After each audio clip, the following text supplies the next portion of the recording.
From the creators who brought you RuPaul's Drag Race and Million Dollar Listing, this is World of Wonders Wow Report. Things that make us go wow. Well, hello everyone, and welcome to another scintillating edition of the Wow Report, where we count down the top 10 things of the week that make us go wow. I am Fenton Bailey, co-founder of World of Wonder, joined by our Chief Creative Officer, Tom Campbell. Hello and greetings to everyone. And James St. James, host of Night Fever, our podcast, and of course, a best-selling author in his own right. That's right. Today, we have a really special guest who's going to join us all the way through the show, the legendary Susan Powter, the 3-time New York Times bestseller authoress, fitness pioneer, nutritionist expert, and the subject of a new documentary, Finding Susan Powter, by the director, Zebra Newman, who is here too. And the documentary is actually out now you can buy or rent it on Amazon, YouTube, Apple, etc., etc. And it's really fantastic. And we're going to talk about that later. But first, we'll start our countdown. And what we're going to do, because Susan is the queen of infomercials, queen of all media, really, yes. We've each chosen to talk about a different infomercial in this first part. So, beginning the countdown, number 10, Tom. Number 10. I have a favorite infomercial that's we're not talking about Susan's because Susan's her own feature, but the one that I remember watching first that gutted me was a early Gunther Ranker, and it was Victoria Principal's Principal Secret skin line. Does anyone remember? Oh, not only that, her husband was my cosmetic surgeon who did my breasts. That's why we have you here. Harry Glassman was married to Victoria Principal for 1,000 years. And the notion of being the most beautiful woman in the world, which Victoria Principal is and was and has been forever, and that she was married to a plastic surgeon, this blew the mind to begin with. There was an Oprah she was on once when Oprah used to do your aha moment or your moment of bliss. And it was this sort of blown out thing about Victoria Principal at home. And she learned how to do yoga from watching her cats. I just love her brand. I love what she's selling. I'm buying it. I remember the cat fight she had with Joan Rivers back in the day, Tonight Show, where Joan Rivers figured out her age by saying she was the first baby born in occupied Japan after World War II, and therefore added 5 years to her life anyway. I went through that back entrance for cosmetic surgery, and skincare or not, if you're married to them, you had a few things done. Why not? Touched by an angel, as RuPaul would say. Touched by an angel. Love it. Touched by angels. Yep. So infomercials were kind of new, right? It was the 90s, and I was just absorbed with how efficiently they communicate. Every moment, every breath, every edit was to sell you the product. I am now a full-blown, and have been for many years, and I'm not proud of it, QVC fan. Same thing, live time, just people just selling. It's more reliable than CNN. It is more honest than religion. It's selling you, and knowing that you can always return it. You can always get a full cash refund. It makes it already. Anyway, so this is the moment from Victoria Principal, which actually made it into a scene on Will and Grace because I'm friends with Max Mutrick, and I would talk about this nonstop. Okay.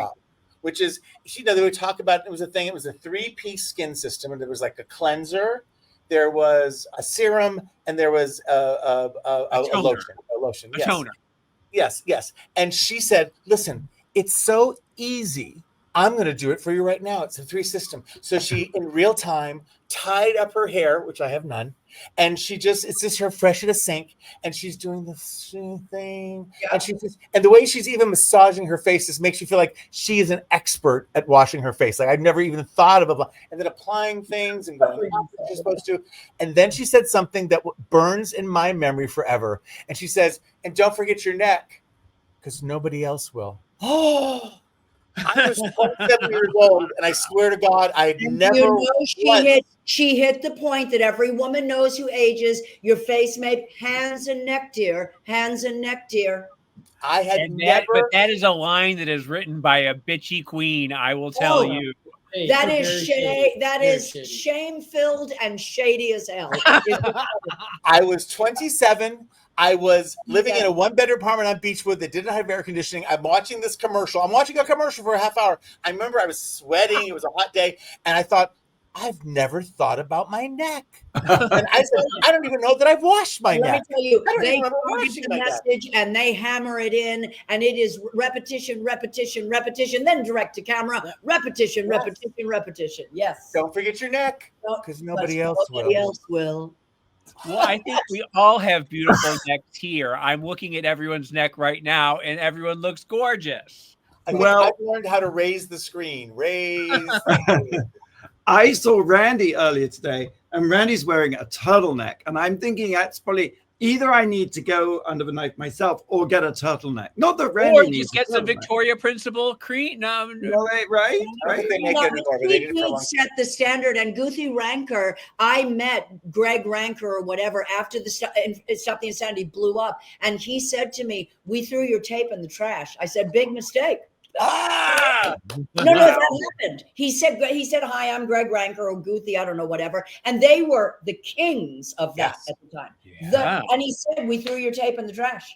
You missed Well, the beat. look at those bitches now. Well, that's right. That's true. And is Victoria still alive? Do we know? Yeah. Yes. And is she still married? Do we know? I feel like she's not married anymore. I'd have to fact check that. But I like to think that somewhere right now she's doing yoga like one of her cats. 100%. I know. Yes. Yes. Okay. Marvelous. All right. Number 9. Okay. Is that me? Number 9? No, that's me. Good. Okay. Number 9, Jane. Number 9. I can't possibly top that, Tom. I don't even know where to begin. I was going to do shake weights. I was going to do the shake weights, and I went and rewatched it again, and it looks like the Trump jerk off dance. So I've decided that I am not going to do that one, and I am pulling Blake in because Blake had said that his favorites were the psychic hotline infomercial. Oh, yes. Oh, yes. they were. Yes. Yes. And I want to just I'm going to go down a list, and then Blake, you can tell me your favorites. But Dionne, of course, was the queen. She had them. Then Miss Cleo, of course. Dionne Warwick. Miss Cleo. LaToya had hers.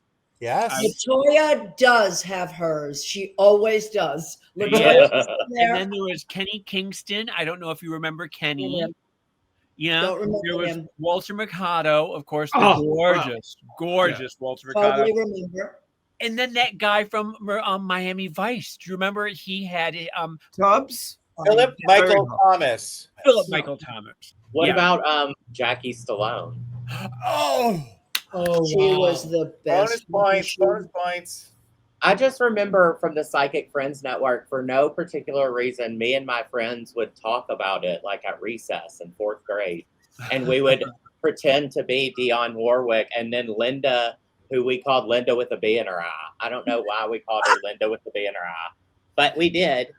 I just loved the Psychic Friends Network, and then it kind of spawned one of my favorite TV shows, That's So Raven. Oh, that's so. But did you ever call into the psychic? Honestly, did you ever call in? I never called in. One time, me and my friend did call in one of those sex lines just to see what it was like. Sure. And my mom, of course, was like, found it on the telephone bill. On the bill, right? On the bill back in the day. What's this charge? Exactly. And I think I got grounded for a few weeks. So good. But the thing about the psychic hotlines is that they knew to keep you on the phone, and it was like $3.99 a minute or something like that, and you could get like $1,000 bill in the mail. Yep. You know, like, did you ever call Tom? Did you ever call Fenton? No, you never did. They said at one point that I might end up working with James St. James, and I hung up. I was like, no, please, no. No, but that's also the template for, like, sex workers, where you just keep them on the line, keep them on the line, keep them on, and it works. Like, yes, bravo, let's go, keep them on the line, kids. Well, I think it was also the same way with they had this Care Bears line back in the day. It was a 900 number, and you had to ask your parents, but they wanted to keep you online for as long as they could. So you would talk to Care Bears? Yeah, it was like for little kids. They would talk to a Care Bear consultant. There you go. Well, as I recall, the ones in Manhattan were like slightly different when they talk. Weren't they like sex phone lines? Like, I do remember the 900 970, whatever it was, PEEE. And the extra E is for extra P. I know, it's like sticks in your head somehow. Like it was like, that. Baby No, candy. there's a formula, I can promise you. And I have the greatest infomercial story I have to tell you quickly. Ron Popeil at the time was the king of infomercials. I do the Today Show. I come into the green room. Ron is there, way very tan before all that, surrounded by a ton of blonde, like Vegas looking women. I was a little confused. And that's fine. And he looked up, he knew who I was because I had hair this short and I was me. And I had just started and he looked up, he said, "Who are you?" And I said, "You're the king of infomercials.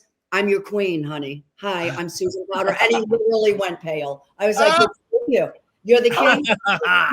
Bingo, Ron Popeil. I think it's passed. So I love it. I love it. I was gonna moving on to number 8. Number 8. So many infomercials, but really it would be a crime to have you on and to not pick Stop the Insanity. Thank you. Every infomercial has a great tagline. I think yours is the greatest of all. I mean, Ron Popeil had but wait, there's more. Yep. But I think Stop the Insanity, it's a comment on where we're at as a society. And you were saying it back in the 80s, and here we are 25 years. And especially when an old, loud woman screams it, "Stop the insanity." They can do it verbatim. And they told me I couldn't use it. They said, people are going to think you're calling them insane. I said, people are not that stupid. They're not. And then there's an end to that, Fenton. The end is stop the insanity, comma, what insanity would you like to talk about? They wouldn't let me, it was fitness, infomercial, fitness. And yes, wellness is a huge part, but what insanity and that was mine. And guess what? It's mine again. Yay! And it's never been truer. So it's a message we need more than ever. And I'm not promoting myself, but I just so happened to pick up this interesting book called Screen Age, in which I wrote about you. Thank you. Because I love this. You hosted the 1993 Comedy Infomercial Awards in Vegas. Were you there? You won Infomercial of the Year. Were you in the audience? No, but it was the same night as they imploded the Dunes Hotel, and I was wearing a Japanese designer. It was also the same day that the next day we opened, and People magazine was full. Gorgeous, backwards, inside out Japanese designer, so cute. It won like all the awards. It won a lot of awards. It was a sweep. As I was getting my first award that I've ever gotten in my life, failed out of school, can't pass a test, did not do well in all the normal things. They announced, ladies and gentlemen, they are about to implode the Dunes Hotel. The ballroom of the Infomercial Awards. You've all been at some good award shows. This was the Infomercial Awards. Literally cleared out. The only people left, this is the God's honest truth, were the 5 people that were too drunk to get up out of the damn chair. And I got off and gave a full-on Academy Award speech. You did? You gave a great speech. I wasn't in the audience, but I have it on tape somewhere. And that's the extraordinary thing. I wondered if I'd hallucinated it. Or do you know, No, I literally did as if the room was full, because I was like, and the first thing I said is, "See, Mama did it." Like an implosion. You were. Yes, that's so pathetic. It is. You were justly outraged. It was a fantastic moment that I will never forget. I'll never forget it, because they weren't imploding hotels like they are every moment now, and it was like a historical moment. I was like, the whole room just got wiped out. Right. It did not matter. Hi. Little guest star Adam Shankman dropping by the WoW offices. Susan Powter, Adam Shankman.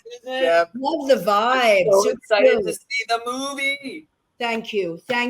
Please do. I mean it. Thank you. I will. Deb is a friend. Oh, well, then that's done. Yay. And then let us know and tell the world. That's all I have to say. Tell the world. Thank you. I will. Congratulations. Good to see you, Adam. Adam is the star-studded this episode. Star-studded. I know. Adam is the director of Stop That Train, which is our movie that's coming out May 29th. Did we take Stop the Insanity and make Stop That Train? Yes, was we gonna say, did. Oh my you God, we'll missed see you in the court, opportunity. Susan. Oh no. You need to have Susan do Stop That Train to promote it. You need to have that on social media. Okay, well, no Yes, time. Stop the train. Yay. Excellent. Thank you. Excellent. I'd like to thank the Academy. Thank you. Mama, I did it. Yeah, look, Mom, I did it. I mean it. I love that. So we're going to take a quick break, and when we come back, we'll carry on with our countdown of the top things of the week that made us go wow with special guest star Susan Powter. You're listening to World of Wonders Wow Report. Things that make us go wow. Welcome back to the Wow Report. I'm Fenton here with James and Tom and our very special guests, Susan Powter and Zebediah Newman, who is the director of Susan's new documentary, Finding Susan Powter. Susan Powter is a legend. By the way, I've got the original book here, the There's OG book. stories about that photo. There's such stories about all of that because they didn't know what the hell with the short hair. They just didn't know. And of course, your new book, which I have on Kindle because it's so modern, which is And Then M Died, which is a really powerful memoir. that Thank I you, can't Peyton. I recommend enough. appreciate that. It's the only book I've ever owned. It's the only book I've gotten royalty. Like, it's my book, and I self-published it, and it's mine, and I love it, love it, love it, and I'm proud of it. It's the way to do it. That is Yeah. the way to go. Yep. All right, let's go on the countdown number 7. Number 7. I want to talk about a World of Wonder series that is a top 10 series globally on a little network called Netflix. I'm talking about Owning Manhattan, which premiered last week. And I want to bring in, because this is about guests and friendly, come on in, executive producer, Fenton Bailey. And, oh my God, wait, Randy Oh, Marvino, Susan and Zeb. Star-studded episode. Star-studded. Done. Star-studded. We've Oh my peaked. We're done. Congratulations. Congratulations, by the way. Thank you. Very proud. Now, when people are not watching your documentary, in between, they need to be watching Owning Manhattan, which, by the way, is, I have to say this, rarely do I ever say this about any of our work. It's So good. No, I know it's so good. I do, and I'm not a TV watcher. I know it's good. I know it Well, is. Brian Serhant is he's a beast. He is a beast. He is the definition of the word Riz. He has more Riz than anyone on the planet. And what is different about it? What do you love? Well, I love that it's a real estate show that actually you see and learn about real estate. I love that it has this incredible cast, but with him, it's about Ryan. And by the way, season 2 is insane because Ryan becomes vulnerable. Like, you see this other side of him. Loses his shit, cries. And he takes his shirt off more than once. And he does. But he cries. But I'm also, by the way, I've always believed that people obviously you just take a shower a day, and yet on television, I don't see many showers. Yeah. Owning Manhattan has changed that ratio. Well, also it's getting to, thank God it's getting to actual reality, because it started that way, Osborne. Then you got a little too produced. So to get something real is what's going to make it different. Like, we can get to a little bit of actual reality, well produced, of course. Yes. Yeah.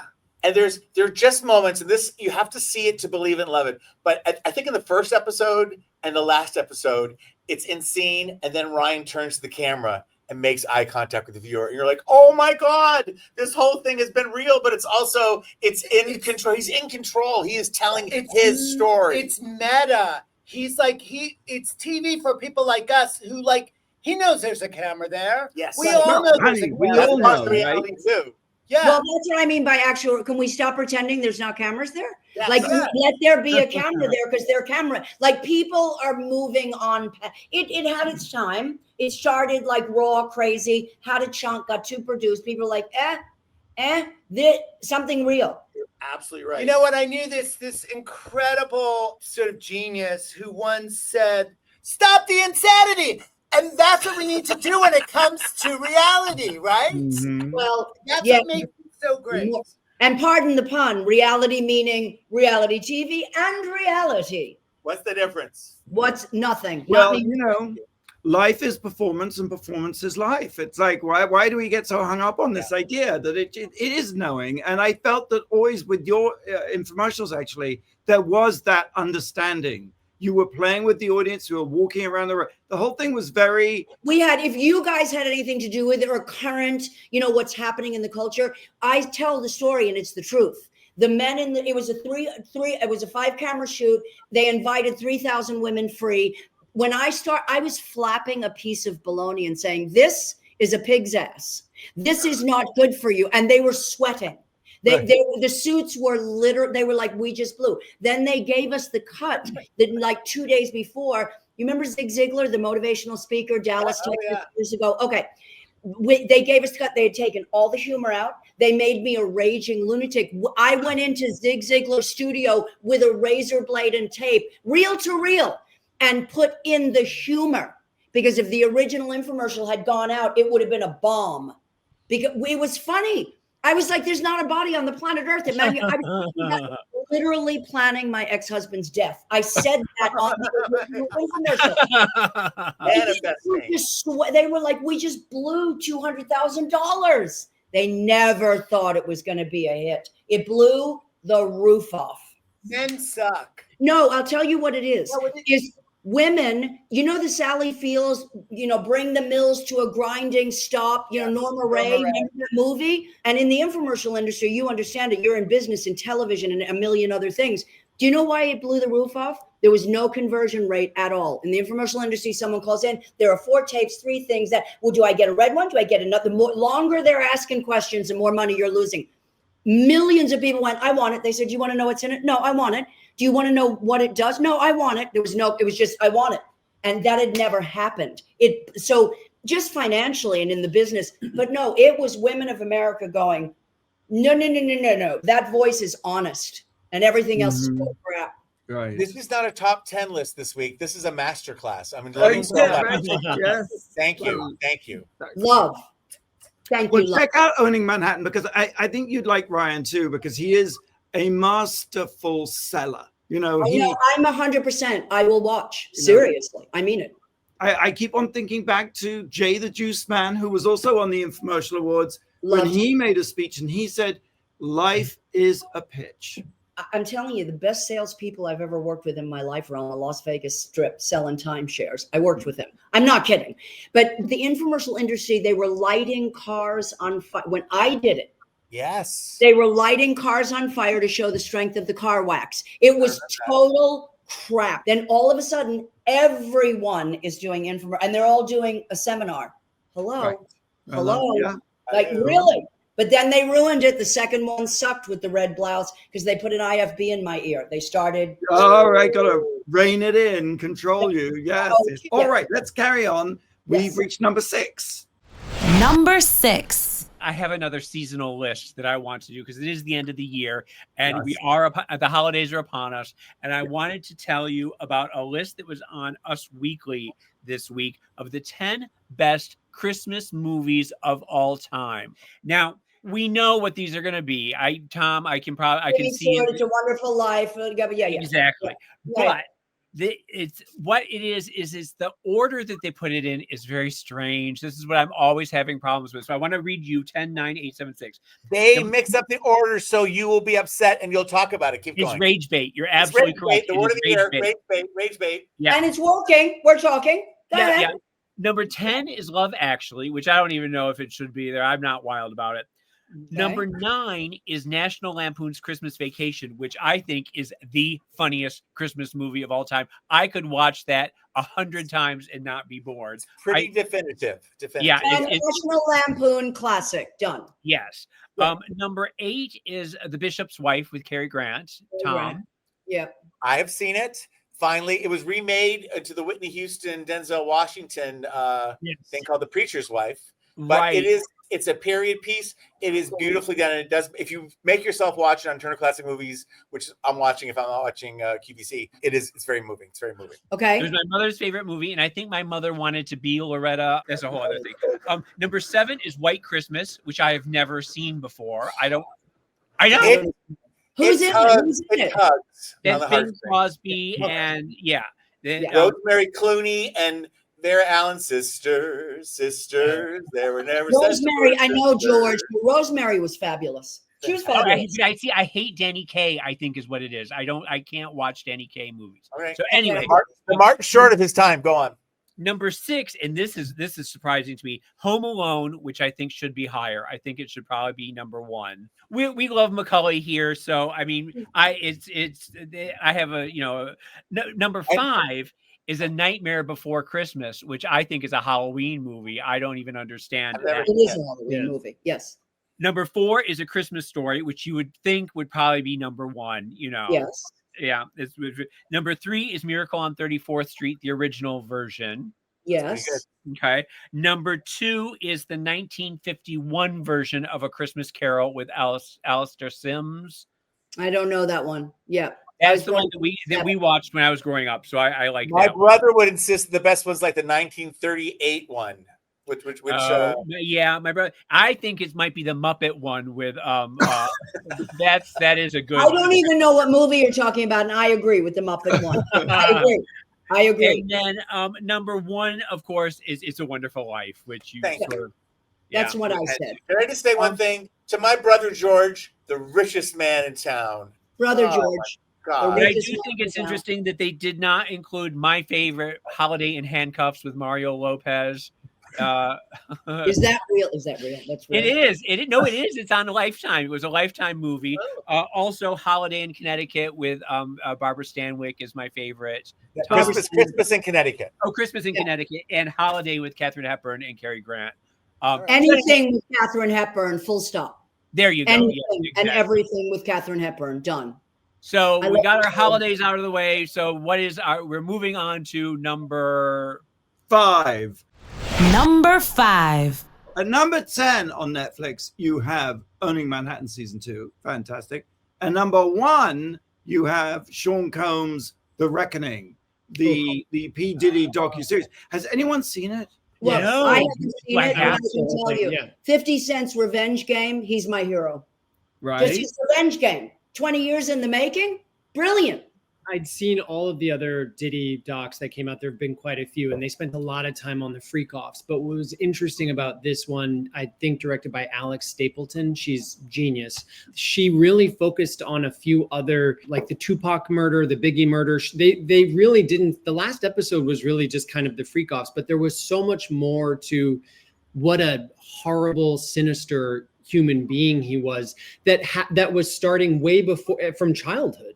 And they really told the story. But the thing that I think that would bother him the most is that they framed him as a just total talentless loser who could not stand to be on camera or next to someone who had real talent. Yep. Anytime he was next to Tupac or Biggie, he just couldn't. It's like he hated it so much that he had them allegedly killed. Do you believe it? Do you believe the I allegation? do believe. I 100% believe that Diddy would pay or would somehow be a part of some type of orchestration to get those guys removed out of the picture, because Diddy knew that he would never ascend to where he was with people like that in his way. Meaning that's a good enough motivation. That's a possibility. Yeah. That is like, and in that, I just think the Revenge Game is genius. The fact that Diddy, when we watched him at the MTV VMAs dancing to that song that he wrote after Biggie died, I forget the name. The scene of the white. So he's, and I as a young person, I remember watching that and being like, oh my God, like Faith Evans is there, Sting is there. It's a huge culturally significant moment for young people. But then to know that he charged Biggie's estate for that funeral and that he potentially changed the contract between he and Biggie after Biggie died to take out all the middle stuff to make it more favorable to Bad Boy after Biggie died, and that he might have been a part of Biggie's death, was to watch him dancing then on stage was so shocking. Like, this guy is such an insane, like maniacal, one of the most dangerous, terrible also, people and that's ever. what I mean by the Revenge Game is not, I'm not talking about the emotion of what he did. The fact is, you're still a hero in prison. Cosby, all of them, they still are. There's certain things that the ethics and the morale there. He brings up who killed Tupac and Biggie. That's not going to fly well in the environment he's in. And that's what I mean by the calculation. And he has footage that everybody has said on interviews, where did you get this footage? And he just does that smirk and he says, well, like any journalist, I don't disclose my sources. It's like, yeah, but you're not a journalist. You like, yeah, I mean, it was so, as somebody who my problem is that if everybody knew going back so far, why did it take so long? Same thing with Weinstein. Same thing with Jeffrey. Like, because men get away with this shit, and their culture protects them. That's the truth. What did you say about the Jeffrey Epstein thing? That all those men and no, listen, I know, Ghislaine, I get it. I'm not, there's no excuses. You were disgusting. They're all disgusting. All of them are disgusting. They've been doing it for years. This is not news. The only person that went to goddamn jail is a woman. Yeah. Well, / Martha Stewart inside trading. Like, that doesn't happen every 40 seconds. But I will say it made a fantastic documentary series. Like, well, because I started to watch it, then I got distracted. And I mean, I think James's question is a good one. And also, James, though, look at President Chaos. Like, if everybody knew how awful he was, how come it is extraordinary? So they do. You know what it is? It's patriarchy on acid. It's the wizard. The curtains drawn. They are that disgusting. Thank you. But like, it's not one. They have all Kennedy. What Kennedy? He just could get away with it. Are we kidding? Marilyn Monroe, like, this is not new. Mm-hmm. It's patriarchy and the boys club done. We all know it. Any woman knows it. I can tell you that right now. I've known it all my life. Can I get an amen? Amen. Thank you. Yep. Let's take one more break. And when we come back, we'll continue counting down the top 10 things of the week that made us go wow with our special guests, Susan Powter and Zeb. We'll be right back. You're listening to World of Wonders Wow Report. Things that make us go wow. Welcome back to the Wow Report. It's Fenton here with Tom and James and Blake and Susan Powter and director Zebariah Newman. What number have we reached? I think we're at number 4. Number 4. After having watched maybe one episode of Stranger Things in the first season, no shade to it, just got distracted, made 20 seasons of Drag Race. I was home for Thanksgiving. My 11-year-old nephew, Brady, who is the most pop culturally savvy human being on the face of the earth, was so excited. He wanted to save it for the family. We sat down with my brother and my sister, and I watched 2 episodes of the final 5th season of Stranger Things. And what's great is I had Brady to fill me in on every detail between episode 2, season 1 to now. And it's a really good show. I know. Two episodes. Well, it's good to watch. I skipped 4 seasons and jumped to the 5. You're 40 years old. It makes no sense. This is my thing. Grease is my favorite movie. Rizzo, Dr. Channing, was 33 years old, and she sang "There Are Worse Things I Could Do." An 18-year-old cannot sing "There Are Worse Things I Could Do." You have to be Dr. Channing. Do not erase Dr. Channing. You erase Dr. Channing every time you complain about an old person playing a teenager. I won't have it. Well, you are comparing Millie Bobby Brown to Stockard Channing is what you're doing here. It's a principle. It's a thing. I see a principle. What is good about it? Tell me what is good about it. Just tell me. Well, I'm just jumping into it, and it's sort of epic storytelling. I guess I was really getting off true on Brady just knowing everything about it and be able to like feed me in very succinct, smart ways and get me up to speed.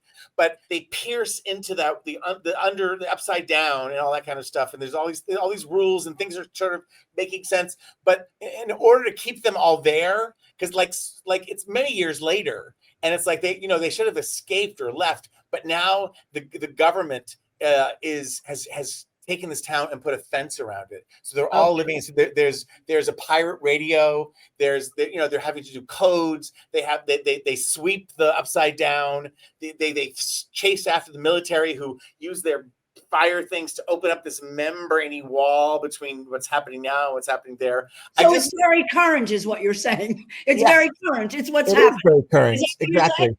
And I guess I'm not so in love with the young kids that I'm shocked by how older they are. And time has passed. And you know what? Kids grow up, James. Kids grow up.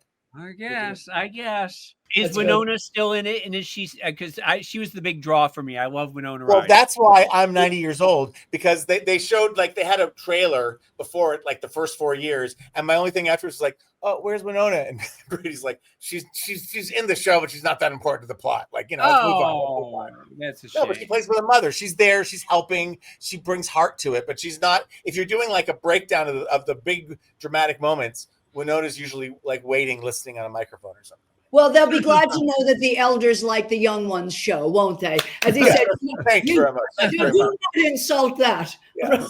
Also, top 10 along with Owning Manhattan and the P. Diddy. Also, a top 10 show on Netflix. We're in good company. Oh, yeah. That's our top 10. We decided Netflix. Netflix. Number 3, James. Number 3. Well, I got attacked on social media this week for having a stance that was contrary to popular opinion. And I want to tell you what happened here. I don't know if you've been following the news, but the playwright Jeremy O. Harris, who did Slave Play. Tom, I think you saw it, Slave Play on Broadway last year. Anyway, he was arrested in Japan, allegedly on drug smuggling charges. Yes, the drug was ecstasy, and he had less than a gram, which is like 2 tabs of ecstasy, 2 pills, right? It's not a lot. But social media was all up in arms, free Jeremy O. Harris. Oh, poor Jeremy O. We have to free Jeremy O. Harris. And I said on boring.com, I said, counterpoint. Leave your ecstasy at home if you're traveling to Japan, of all places, which has the most brutal drug laws on the planet. In the world. You do. And we just witnessed it happen with Britney, that you have this much of a vape pen in Russia that was accidental. If you have 3 children, if you are traveling anywhere, double check your damn bags. And especially if you are in South Asia, East Asia. Indonesia. You're done if you're in Indonesia. Done. Yes, exactly. And then I said, and really, ecstasy. What are you, a 19-year-old raver, Jeremy? What, you can't go a week without your SpongeBob tabs? I mean, come on. And people sort of blew back on me saying, you're James St. James. I can't believe you're saying this. Well, but the thing is, I had a dealer friend in the 90s, a cute boy in his 20s who was caught in Japan smuggling ecstasy. He did 5 years in a work camp doing hard labor, and he was in a hot box. Those metal boxes that they used in World War II, where you cannot stretch out, and it gets up to like the movie Midnight Express? Yeah, along where a kid in Turkey, and that was the first time I saw an American. And then my brother, we go to my father's lawyer because my brother's in the military and got caught dealing hashish, and we were like, Midnight Express, moron. But that movie was the first time we witnessed, like, Jesus. The brutality. You cannot stretch out. These boxes are small. He came back. To this day, he is not the same person. He has PTSD. How about the kid who ripped the poster off the wall in Korea, who came back in a coma? Like, listen. And then died. Yes. He died. It's not a lack of sympathy. It's an awareness that we live in, even though it's horrifying what's going on. We have freedoms that millions of people don't have. And you got to double check your damn bags. I got kids. Well, that's it. If you are traveling anywhere, if you've done drugs, if you've ever done drugs, you check your bag. Even if for vape pens, even for anything like that, just 100%. Yeah. But it's an awareness. It's an awareness. Other cultures are a bit different, but Midnight Express 101, 1970. I don't know when the hell that was out. And there was a Claire Danes movie, I think. Broke Down Palace. I love it. Broke Down Palace. Yeah, I'd like to see that. I'd like to see that. Wow, thank you for that. Well, we're moving off onto torture in prisons. That's great. We're having party at home, kids. Party at home. The waterfront here. We cover 100%. everything. Normally we talk about cannibalism. Somehow it finds its way into every show. So Lord of the Flies 101. Am I right? I don't know. Yep. Well, here we go. Number 2. Suburban Fury. Zeb, I don't know if you've seen this. This is a documentary by Robinson DeVore, I think is how you say him. And it tells the story of Sarah Jane Moore, who was a seemingly ordinary housewife, mother, who went tried mad. to kill President Ford. September 22nd, 1975. She was 46. She waited outside the St. Francis Hotel in San Francisco and took a shot at him and nearly, very nearly, took him out. But it's like, what was she doing? Why was she doing it? Because she was not, at first blush, an angry activist type. And so this a fascinating documentary. She was freed in 2007. She's 93 years old now and sharp as a tack. And at the beginning of the documentary, it says, Sarah Jane Moore requested that no one else be interviewed for this documentary. And no one else is interviewed for this documentary. That is. And it's an unusual way to begin a documentary. Well, what is her 93-year-old assessment of what the hell happened? Well, I will definitely get there, but I have to fill in a bit of backstory, which is that when she had a few husbands, no judgment, and she was in San Francisco when Patty Hearst was kidnapped. And the Symbionese Liberation Army, the ransom was that the Hearst needed to set up a Feed the Poor program, which they did. They set up this Feed the Poor program. And Sarah Jane Moore volunteered to do the books, just as a sort of, let me help out here. And while she was doing that, she was approached by the FBI and she became an FBI agent. And then in the course of doing that work, she became radicalized and became kind of like a double agent. So on the one hand, she was like every day, every single day, she was filing an FBI report. And on the other, she was like, what can I do? What are the sort of actions to do? And it was only, I think it was only something like 19 months from beginning to end, from when she first started volunteering to getting the idea that she would, acting alone, take out the president. It's when women implode, when they just implode, when the housewife implodes. Snap, basically. Yes, it's and true. The answer to your question is this. She says, am I sorry I tried? Yes and no. Yes, because it accomplished little except to throw away the rest of my life. And no, I'm not sorry I tried, because at the time it seemed like a correct expression of my anger. I had forgotten all about her because I know Squeaky Fromm tried to kill. There was 2 assassination attempts on Ford, right? Absolutely right. And she did hers. Suzanne Moore did hers 17 days after Squeaky Fromm. Squeaky. But why have we never heard about her? I mean, you know. Yeah. I only knew about it because we're making a series about Jack Palladino, the private investigator. Yeah. And one of his first cases was the Patty Hearst kidnapping. So he was working on the food program, and that's when he met her. But I just wonder why talk about it disappeared. Okay, we don't need to talk about that. It's actually fascinating. With Squeaky becoming more and more famous with each passing year, 100%. you know? Yep. She just like that. She was banished, and that must also be kind of frustrating. I mean, I like her. I'm gonna research her and look her up. Really, she's really interesting, and I think it's great when documentaries don't try to pretend that they're not there filming. So you hear her arguing with the director, and she kind of snaps at him. It's like sometimes he's like asking for clarification, and she's like, "What, are you stupid?" I mean, it's like. It's kind of great. The Amanda Lear documentary, in which she does the same thing. They break that fourth wall and that meta thing, and she is just yelling at the director and telling Zachary what an idiot she is, and it's very funny. Yeah. Susan, did you yell at Zeb? No, actually, what's really interesting is this, Fenton. I haven't seen the movie. I haven't seen a monitor. I haven't seen now in the Vegas premiere. I covered the screen because it was in the green room and I wanted to hear the laughs. So I peeked when I heard a laugh at maybe I've seen this much of it, in bits, but I didn't ask for I didn't ask to see anything. I totally trusted his Vision. Well, but is that wise? And will you? I mean, are you going to see it at some time? Or No, what I know is what he wove. I know the story he told because of the responses of audiences. I know what he did. I also know raised by a single mother, talented filmmaker. I knew he was not going to anyway. I knew he could tell the dimension, but I can tell you there's no reason to. It's not because I have an emotion. There's no reason to. I gave him everything.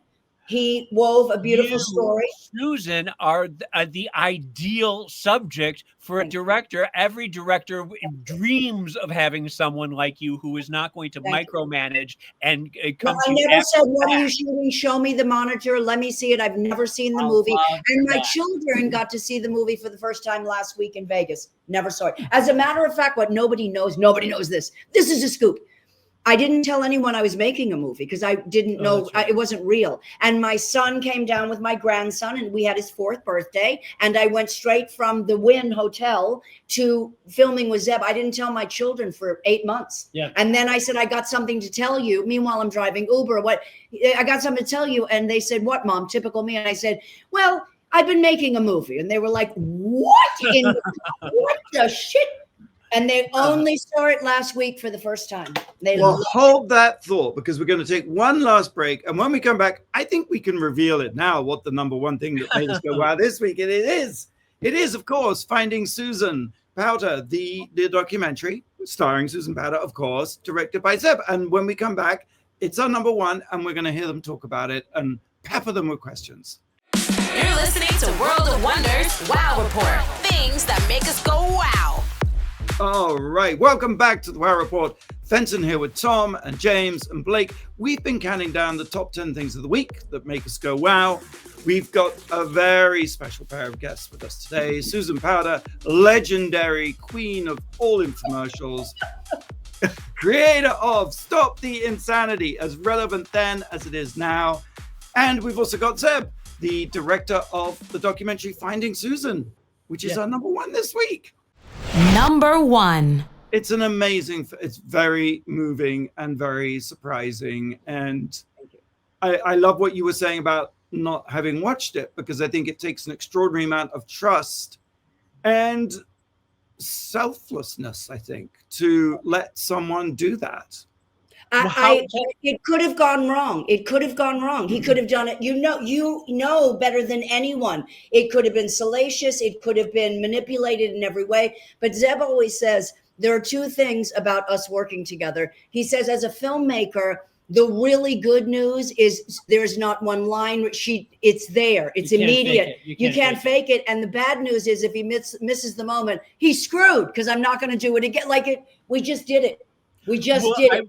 I do want to know how it was, who approached who, and what was the pitch, and how did you get? Zebediah Newman looked for me for 9 months, not an exaggeration, could not find me. The longer it took to find me, the more he thought, something's up here. Something's up, something's odd.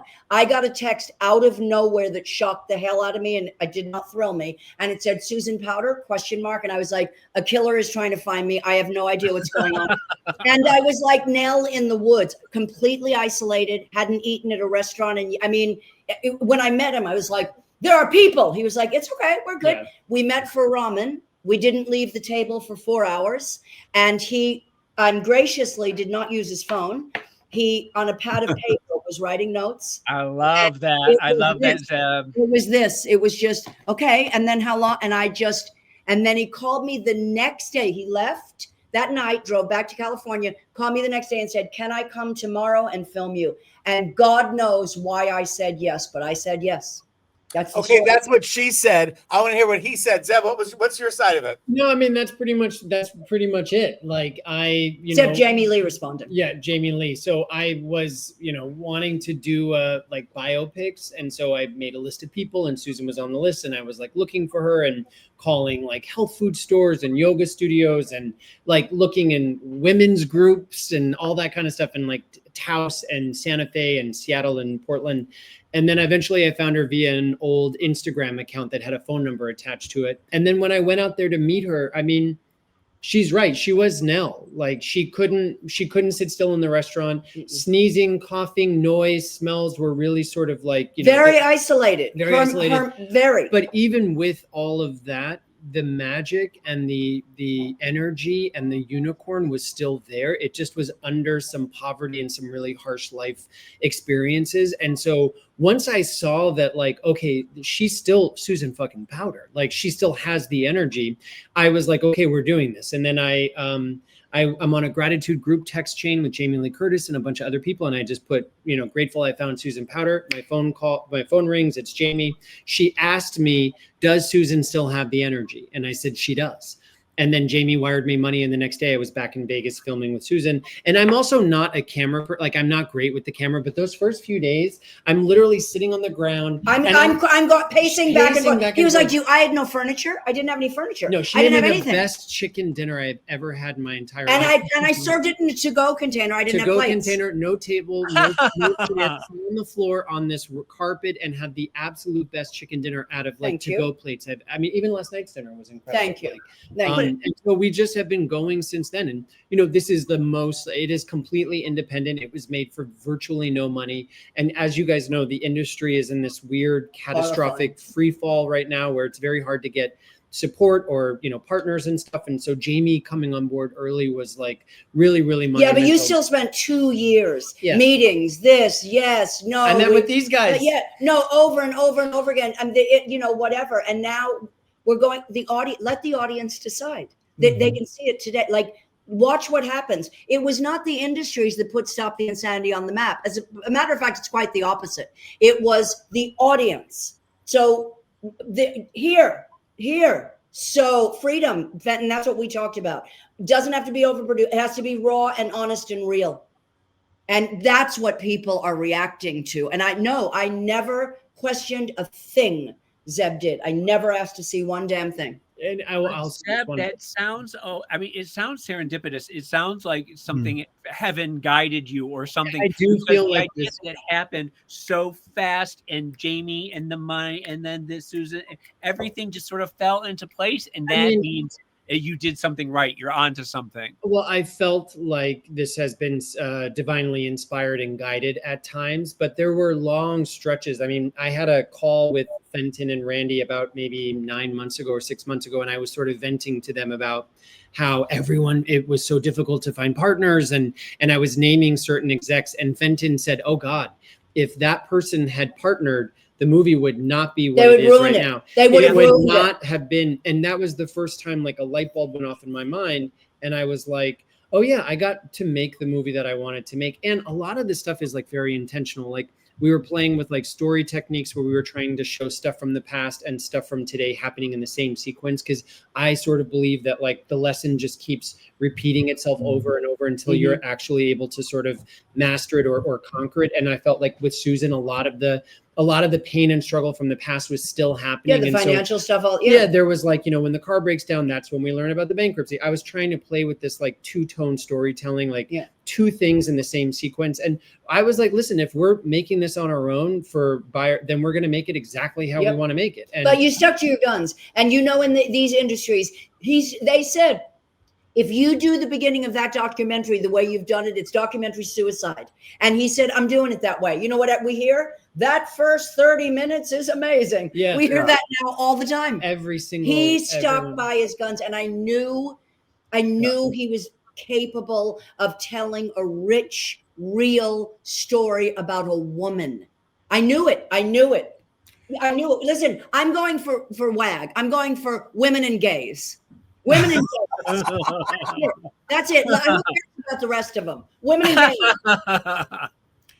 Right? I think you've always had a really powerful connection with your audience, women and gays, whoever that you connect with, and it really speaks to like the way the audience is evolving, and that on the one hand, media is fragmenting, but on the other hand, the people that you do connect with are there for you and are really engaged with it and participating in it. Well, anybody who's older than 12 understands the privilege and power of the internet. I know it's disgusting. Direct from me to you. You want to know? Go. Yeah. I can tell you right now, live. It's called a cell phone. Everyone knows that production has changed forever. We talked about this, Fenton. Everyone knows that overproduced now is as obvious as daylight. You said it. People take showers. Why the hell don't I see that there's a camera there? Let's stop pretending. Like the audience knows that. They know it. Just like infomercials, they knew they were a load of crap. But when you bring in humor and the truth and actually sell a product that works, it shocks the industry. So the power of this is everything. And international, no boundaries. It's you and if you can't speak the language, Google Translate. We're in. Done. Yeah. Done. 100%.